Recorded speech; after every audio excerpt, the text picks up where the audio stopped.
Berjumpa kembali dengan saya, Heris Tiorini. Kali ini akan membawakan materi tentang pendekatan penelitian kuantitatif. Materi ini masih tergabung dalam serial metode penelitian pemasaran pariwisata. Agenda yang akan kita bahas di hari ini adalah terkait tentang desain penelitian dengan pendekatan penelitian kuantitatif yang meliputi objek penelitian, jenis penelitian dan metode penelitian, populasi sampel dan teknik pengambilan sampel.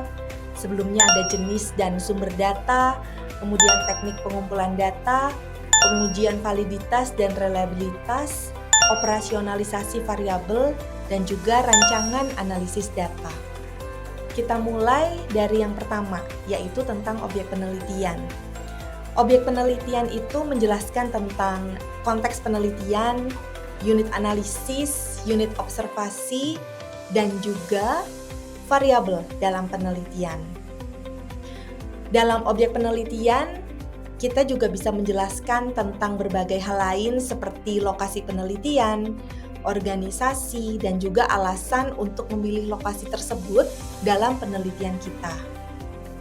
Nah, yang disebut dengan konteks penelitian itu adalah tentang fenomena yang ingin dikaji. Kita ingin melihat fenomena itu dari sudut pandang apa, gitu ya, dari sudut pandang kegiatan pariwisata yang seperti apa. Nah, contohnya adalah saya ingin meneliti tentang perspektif wisatawan pada kesadaran lingkungan misalnya. Tapi yang ingin saya jadikan konteks di sini adalah wisata kopi, gitu ya. Jadi sebenarnya saya pengen lihat perspektif wisatawan tentang kesadaran lingkungan, gitu ya, environmental awareness from the tourist perspectives gitu. Nah, tapi saya menggunakan konteks penelitiannya adalah wisata kopi, gitu ya. Nah, di situ saya ingin mengkaji melalui konteks penelitian tersebut, saya ingin mengkaji misalnya segmentasi pasarnya, motivasi, pengalamannya, dan juga perspektifnya terhadap kesadaran lingkungan. Perspektif wisatawan maksudnya terhadap kesadaran lingkungan. Selanjutnya tentang unit analisis. Unit analisis itu tentang apa yang dianalisis dalam penelitian. Contoh dalam penelitian kita sering melihat bahwa kita ingin menganalisis misalnya perspektif wisatawan atau sikap masyarakat atau perilaku stakeholders. Itu yang ingin kita analisis, gitu ya. Maka kalau kita memiliki unit analisis dan kita paham unit analisisnya, nantinya ketika kita memiliki alat atau instrumen penelitian yang kita gunakan untuk survei, kita tahu siapa target responden kita, gitu ya. Karena pendapat mereka lah, pendapat responden itulah yang akan nantinya kita analisis. Nah, respondennya itu siapa? Bisa saja wisatawan, masyarakat, atau stakeholders, bisnis, dan lain sebagainya yang ingin kita teliti. Berikutnya adalah unit observasi. Nah, unit observasi itu bisa kita artikan sebagai tempat dilaksanakannya observasi atau survei. Misalnya tadi, ketika saya mau meneliti tentang perspektif wisatawan di atraksi wisata kopi, nah maka yang saya observasi adalah atraksi wisata kopi itu.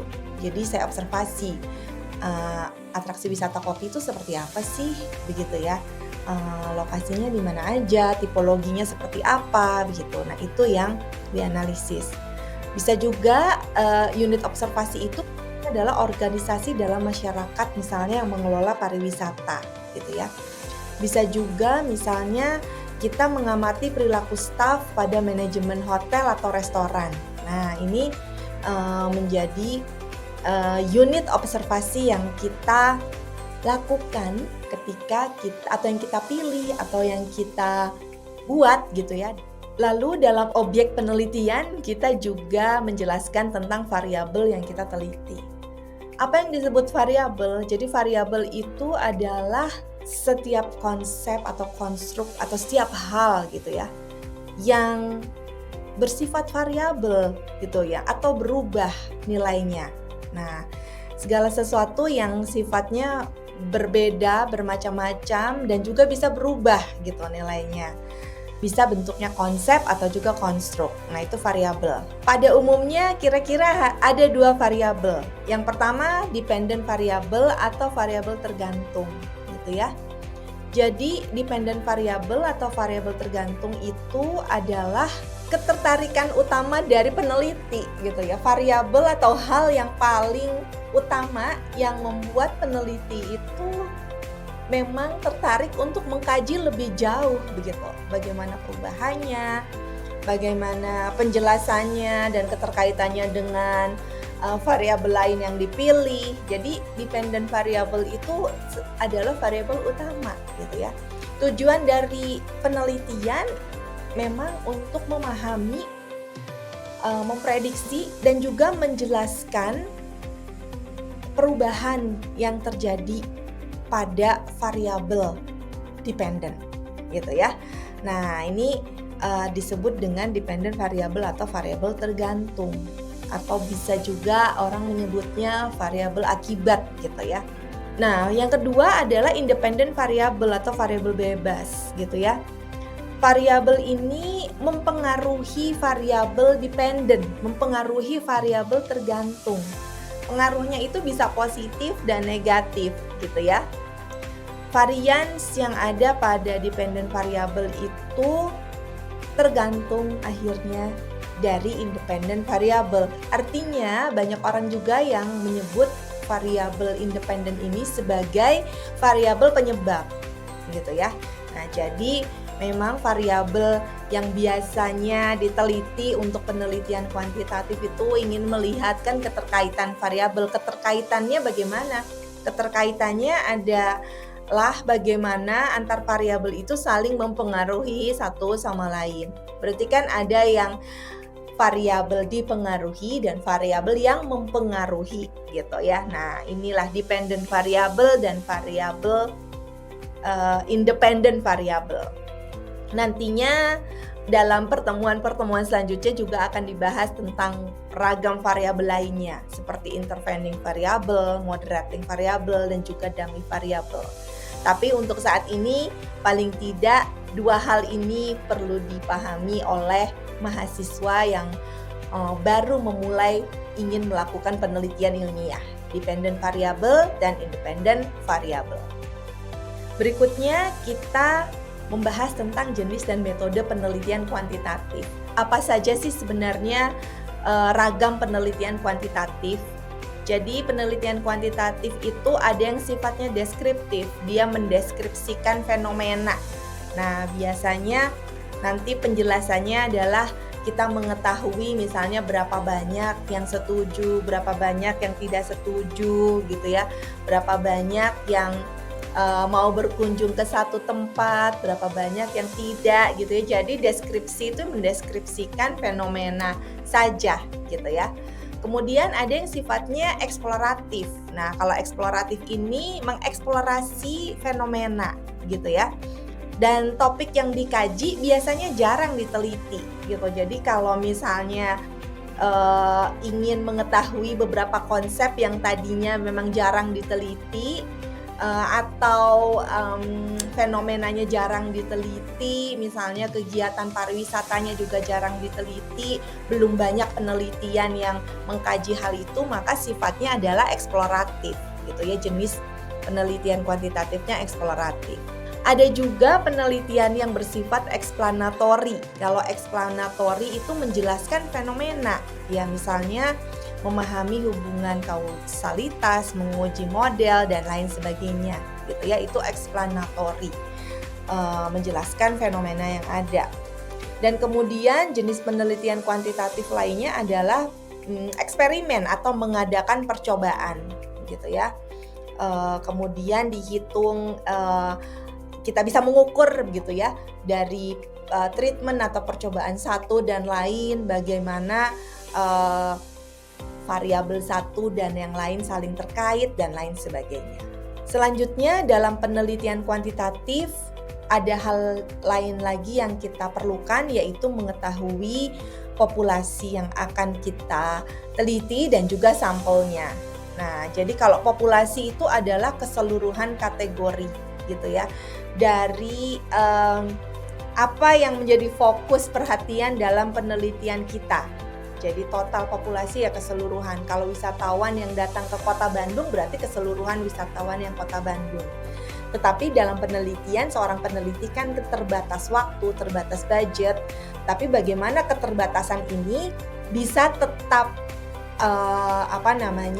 menghasilkan makna penelitian yang bisa dijadikan sampel atau bisa dijadikan representasi atau mewakili total populasi. Maka kita harus menarik apa yang disebut dengan sampel gitu ya.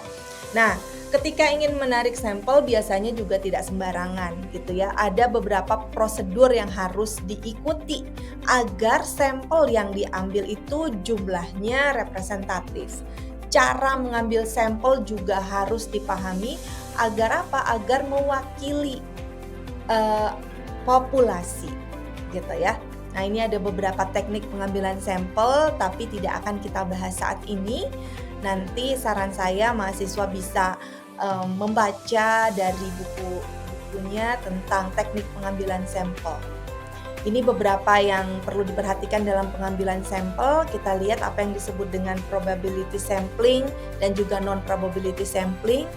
Juga ada random sampling, ini cara-cara teknik pengambilan sampel, ada yang namanya random sampling, systematic random sampling, quota sampling, dan juga convenience atau incidental sampling. Ini bisa nanti kita bahas di waktu lain. Kemudian tentang how large should a sample should be. Jadi berapa banyak sih sebenarnya sampel yang perlu kita ambil agar bisa mewakili populasi. Ini ada salah satu cara yang digunakan dari Hare gitu ya, salah satu ahli di bidang metode penelitian. Jika nanti teman-teman memiliki kuesioner, di sana ada item pertanyaan atau yang menjadi indikator untuk memahami perubahan dalam variabel. Nah, satu indikator itu bisa terdiri dari kita rasionya begitu ya. Satu indikator itu 5 sampai 10 cases, artinya 5 sampai 10 responden. Jadi kalau teman-teman punya 20 indikator, tentunya kalau mengambil yang terbesar misalnya 10 cases, ya berarti teman-teman 20 kali 10 berarti 200 responden. Nah, seperti itu ya yang untuk menentukan populasi dan sampel. Ada juga teknik-teknik lain dalam menentukan jumlah sampel agar representatif dan ini akan dibahas di kelas. Nah, kemudian kalau untuk melakukan penelitian kuantitatif, bagaimana nih teknik pengumpulan datanya?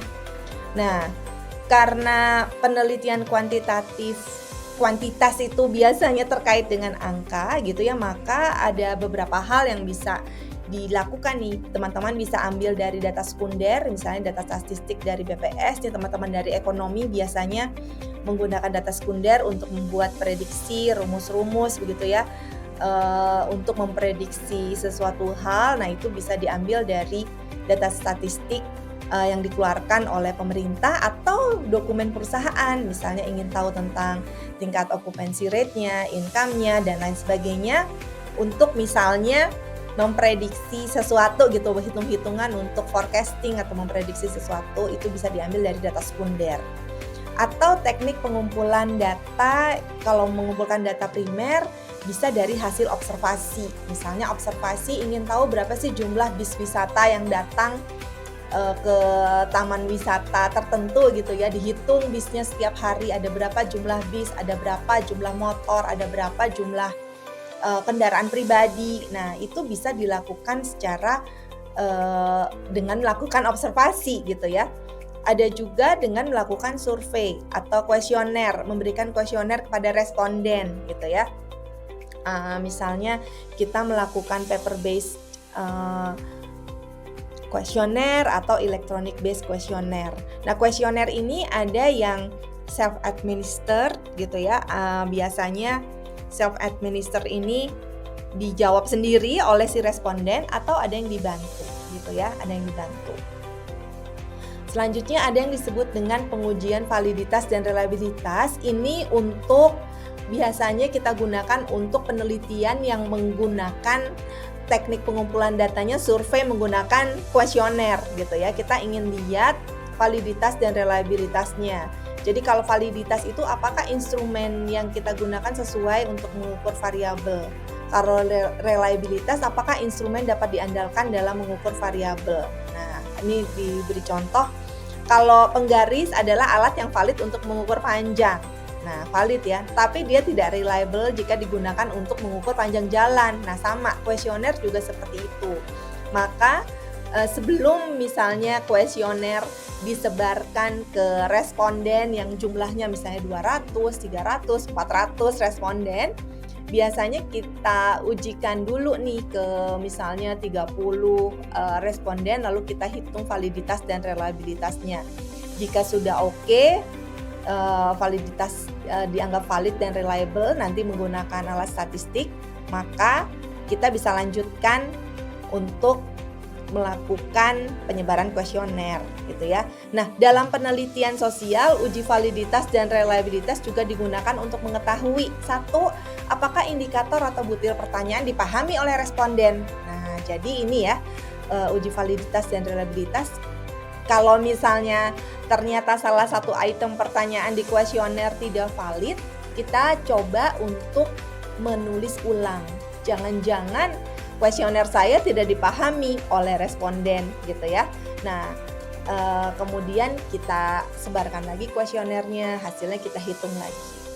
Kemudian kita juga melihat apakah indikator tersebut reliable untuk mengukur variabel. Nah, ini diperlukan alat statistik untuk mengukur validitas dan reliabilitasnya. Nah, tadi saya membahas tentang kuesioner begitu ya. Nah, kita punya satu alat bantu nih untuk menyusun kuesioner nantinya, yaitu operasionalisasi variabel gitu ya.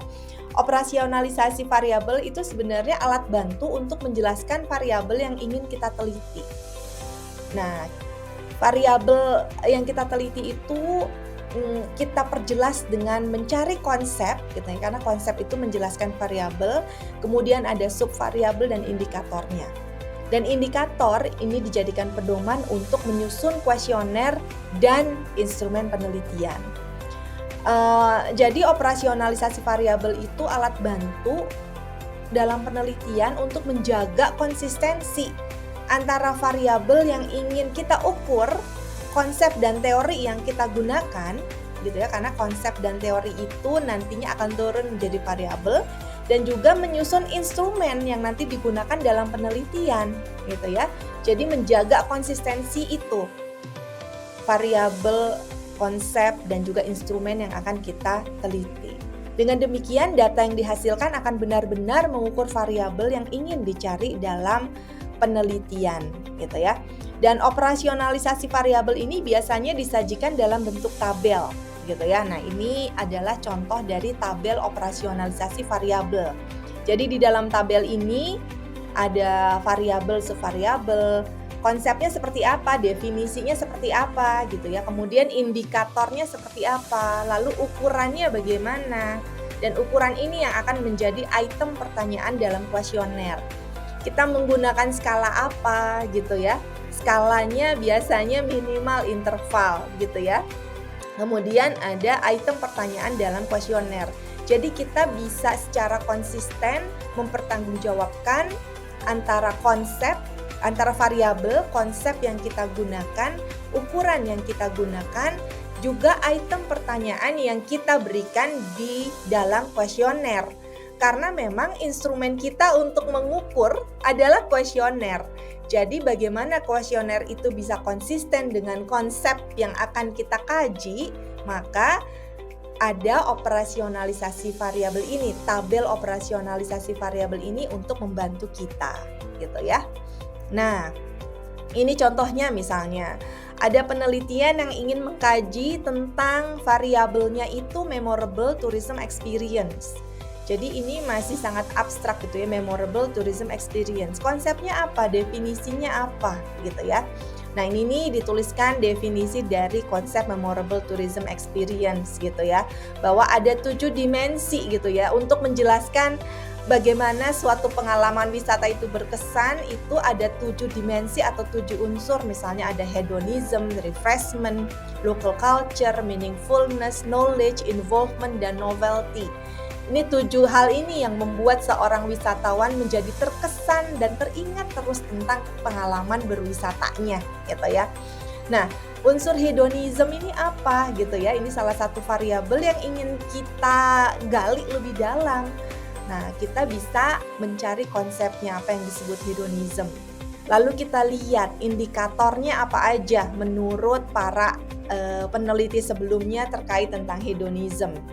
Lalu kemudian kita lihat ini bagaimana ukurannya gitu ya, dan kemudian apa skala yang kita gunakan, dan ukuran ini kita tuangkan dalam butir pertanyaan yang mana pada kuesioner kita. Nah, ini ada item pertanyaan di sini gitu ya. Ini kita lihat, dan yang kedua misalnya novelty gitu ya. Novelty itu biasanya seseorang itu terkesan berwisata karena dia melihat sesuatu yang baru gitu ya. Nah, sesuatu yang baru itu indikatornya apa? Oh, kalau indikatornya itu dia merupakan pengalaman sekali seumur hidup. Sesuatu yang baru itu kalau unik. Sesuatu yang baru itu kalau dia berbeda dari pengalaman terdahulu. Dan sesuatu yang terbaru itu adalah sesuatu yang memang pengalaman baru gitu ya. Jadi kalau kita lihat di sini ada empat indikator yang menjelaskan ini novelty. Novelty ini menjelaskan memorable tourism experience. Kenapa turis jadi terkenang-kenang gitu ya, terbayang-bayang tentang pengalaman wisata yang dilakukan karena salah satunya ada yang baru. Nah, kalau dari ukuran tentunya kita kan akan bertanya ya, kita akan menggiring responden untuk menjawab angka gitu ya. Angka, maka kita perlu skala di sini. Nah, maka di sini kita tulis ukurannya misalnya tingkat merasakan kegiatan wisata ini sebagai pengalaman sekali seumur hidup. Kita biasanya kalau interval mungkin bisa jawabannya range 1 sampai 5.